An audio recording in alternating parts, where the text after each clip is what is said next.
Bismillahirrahmanirrahim. Assalamualaikum warahmatullahi wabarakatuh.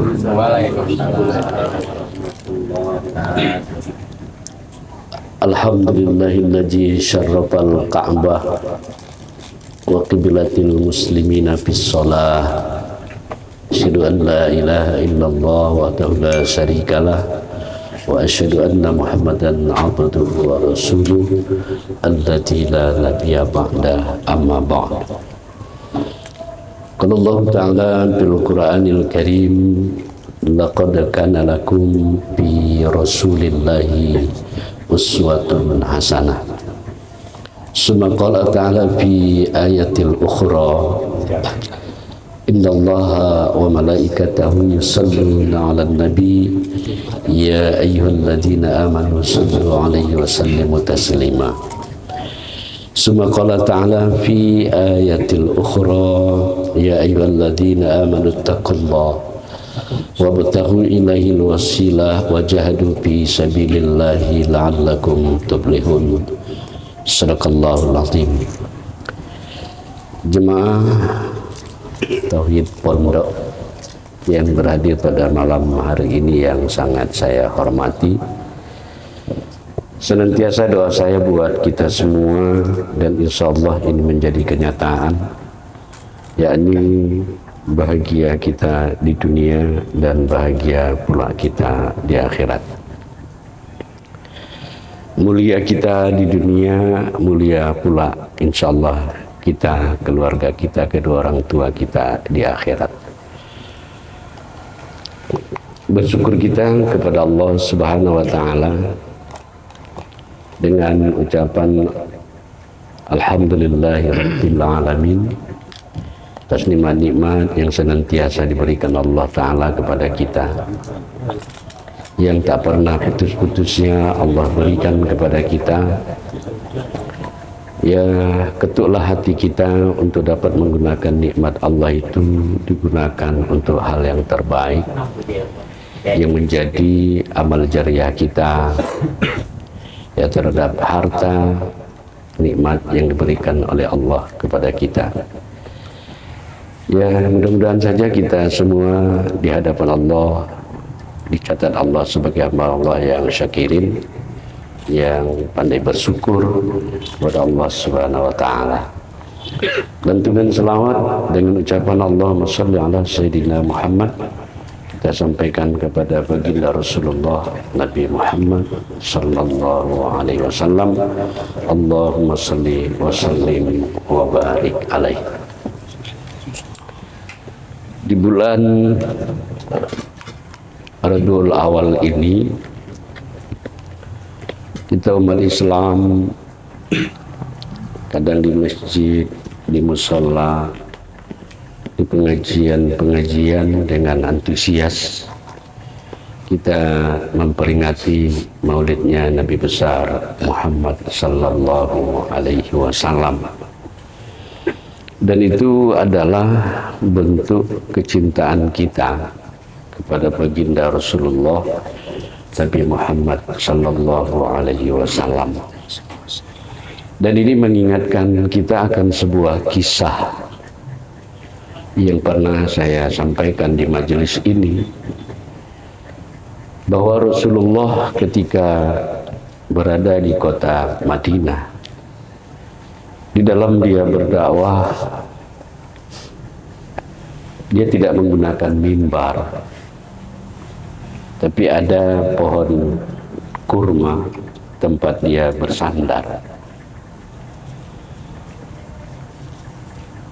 Tidak seberapa lama,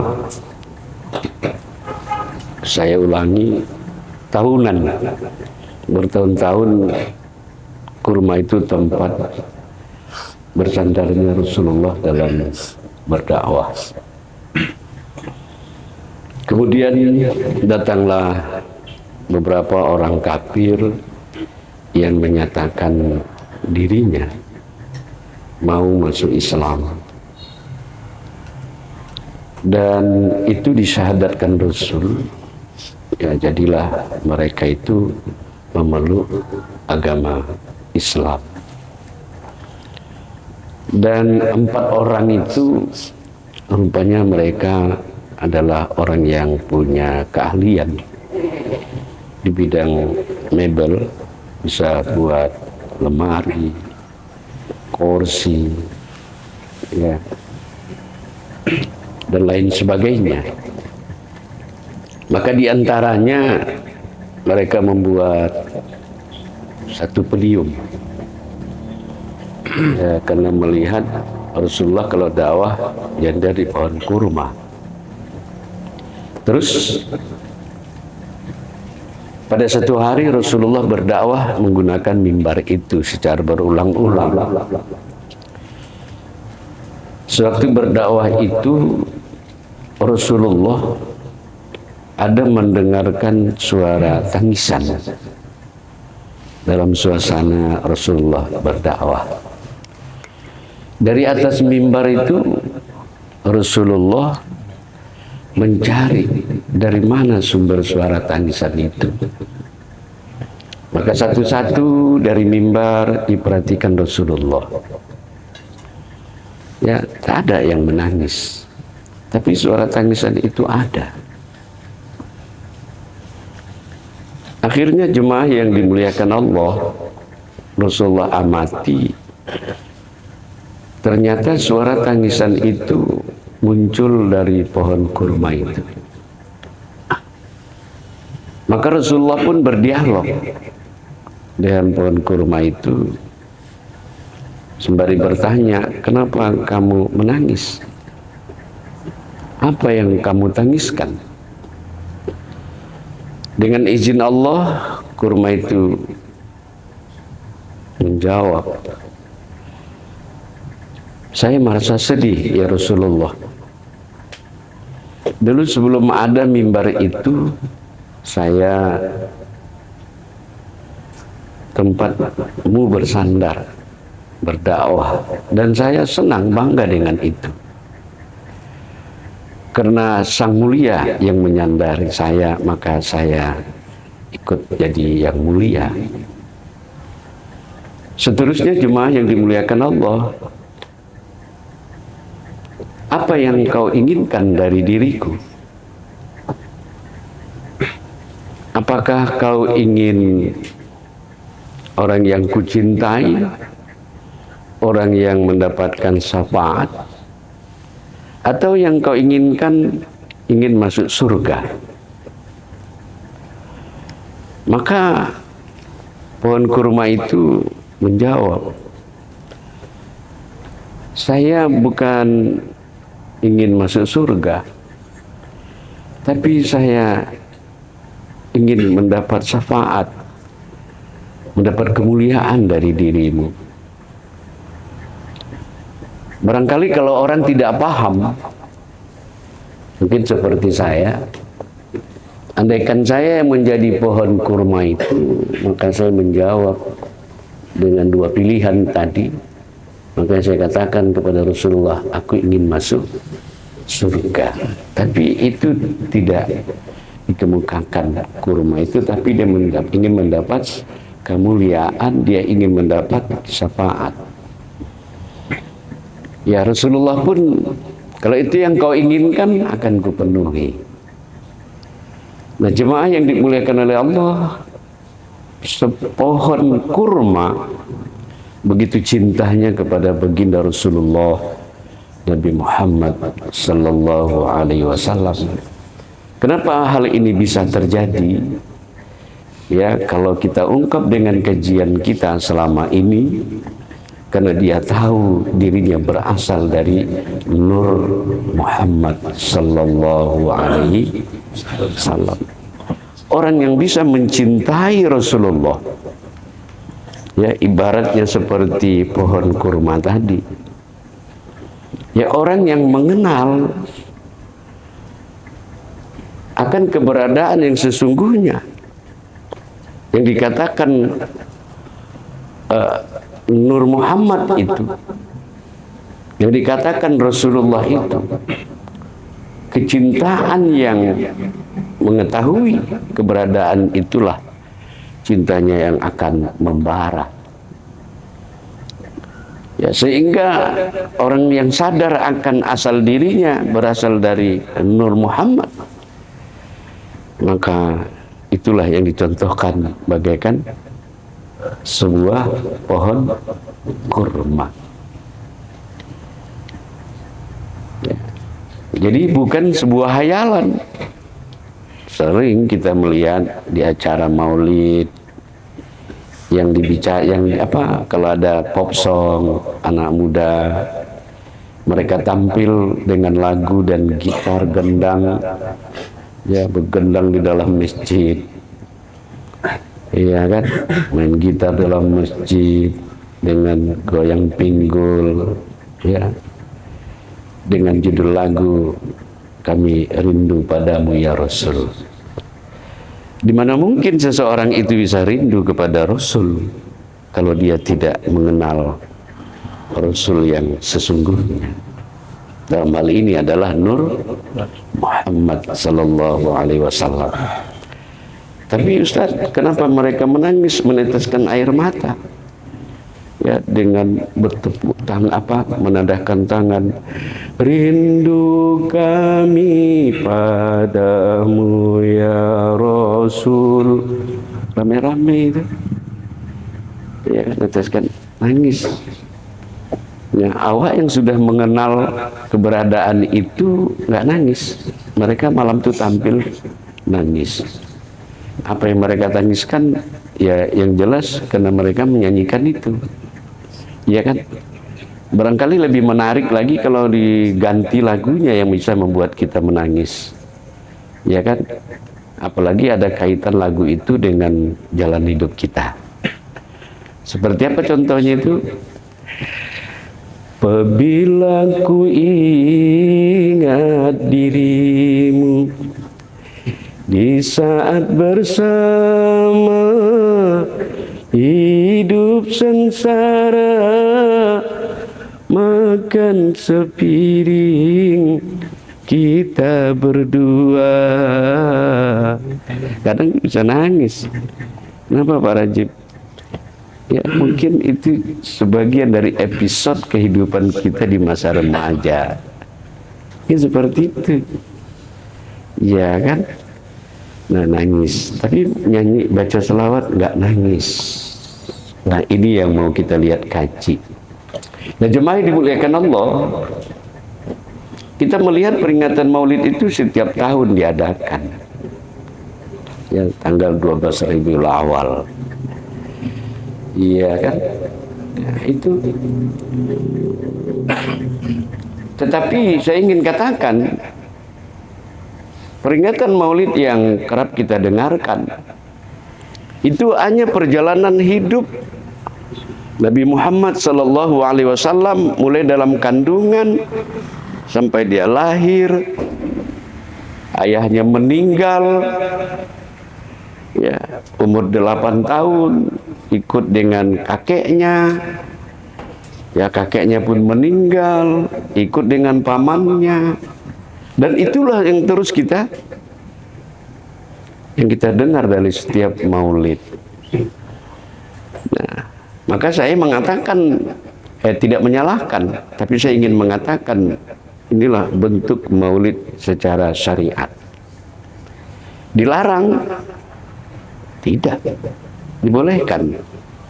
Ya, untuk melihat, mengenang sosok kepribadian Rasulullah Nabi Muhammad Sallallahu Alaihi Wasallam. Tapi saya berangkat dari ayat laqad kana lakum fi Rasulillahi uswatun hasanah. Sesungguhnya ada contoh suri teladan, ya, fi di dalam diri Rasulullah. Maka saya ingin menyampaikan kilas balik tentang Maulid secara hakikat.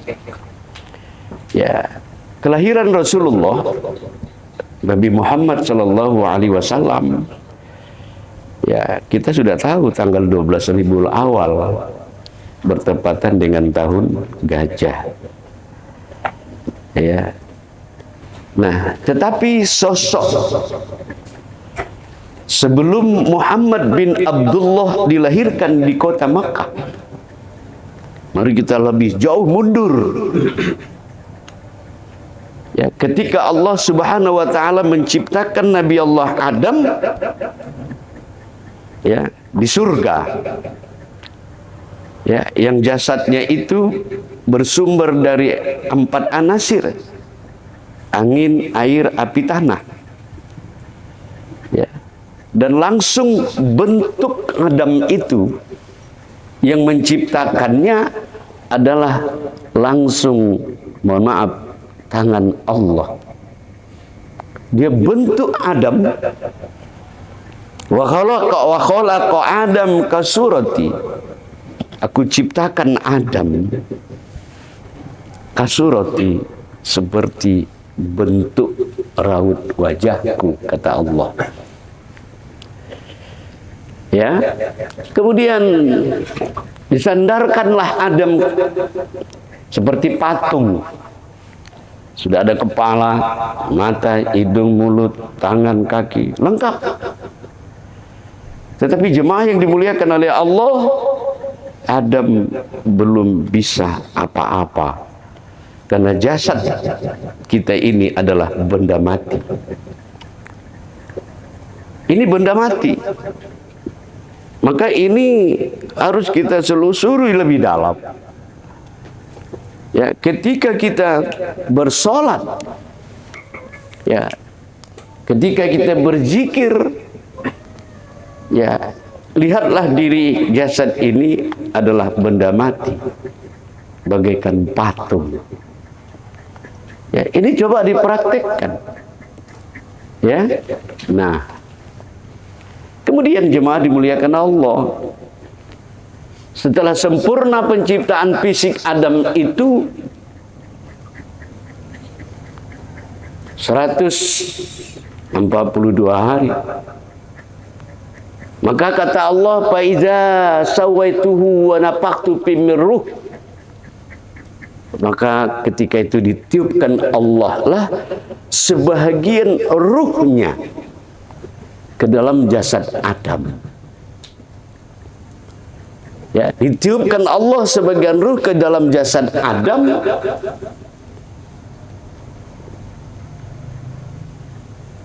Maka yang perlu kita amati dalam taklim kita kali ini, yang ditiupkan itulah yang disebut dengan, mohon maaf, Nur Muhammad sallallahu alaihi wasallam. Ini ditiupkan. Inilah Nur Muhammad itu. Tolong itu dipegang. Ya, untuk lebih asiknya dikantongin. Itu yang ditiup. Ya. Kalau kata tiup, andaikan kita ambil balon, kita tiup. Maka ini tidak bisa sesungguhnya diartikan, ya, dijadikan. Ya, tapi ditiup itu senyawa dia. Itulah dasar dalam kajian hakikat yang menjadi perbincangan, menjadi perdebatan. Ya, orang memahami secara syariat berhadapan dengan orang hakikat. Inilah makna antara Allah dan Muhammad itu adalah esa. Esa keberadaannya. Ya. Tapi jangan guna heran kalau nanti kita di lapangan, di masyarakat, ya, ada yang tidak mau menerima pemahaman kalau Nur Muhammad itu esa dengan zat wajibul wujud Allah Subhanahu wa ta'ala. Ditiupkan nurmu. Maka pertanyaannya, sudahkah lahir Muhammad bin Abdullah?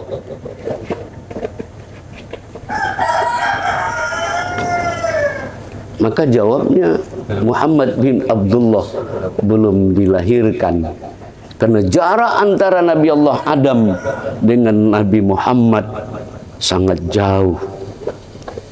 Artinya apa? Sebelum jasad Muhammad bin Abdullah diciptakan Allah, nurnya sudah dijadikan Allah, ditiup. Begitu ruh Nur Muhammad tadi masuklah ke jasad, maka berfungsilah ya organ tubuh. Kalau tadi matanya ada belum bisa melihat, dengan masuknya nur yang ditiupkan tadi baru bisa melihat, mendengar, ya, mencium, berkata, berkehendak, berkuasa. Ya, baru sifat Allah yang 7 di diri itu berfungsi. Dari mana asalnya itu? Nur Muhammad, dari Allah ke Nur Muhammad, masuk ke dalam jasad Adam, jadi melihat. Kalau begitu yang berkehendak siapa? Nur itu. Yang melihat ini siapa? Nur itu. Ya. Berkata. Nah, inilah yang dipahami orang-orang hakikat. Yang bersolat itu pun siapa? Nur. Itulah maka kata Nabi, "Shollu kama ra'aitumuni usolli." Sholatlah kamu sebagaimana aku sholat. Kalau kebanyakan yang sering kita dengar makna, maksud dari hadis itu, sholatlah kamu sebagaimana aku sholat, kita ada anjuran kalau untuk sholat harus melihat Rasulullah dulu, bagaimana cara Rasul sholat. Mana mungkin itu terjadi karena kita hidup bukan satu zaman. Maka dalam kajian hakikat memaknai maksud hadis Rasulullah, "Shallu kama ra'aitumuni usolli," yang sesungguhnya sholatlah kamu sebagaimana akulah yang sholat itu. Yuk kita cerita mundur. Ya, apa pernah tuan-tuan mendapat perintah sholat langsung dari Allah? Ya, kita tahu dalam fakta sejarah Rasulullah lah yang datang berjumpa katanya dengan Allah, menerima perintah salat dari 50 waktu menjadi 5 waktu. Ada juga diskonnya.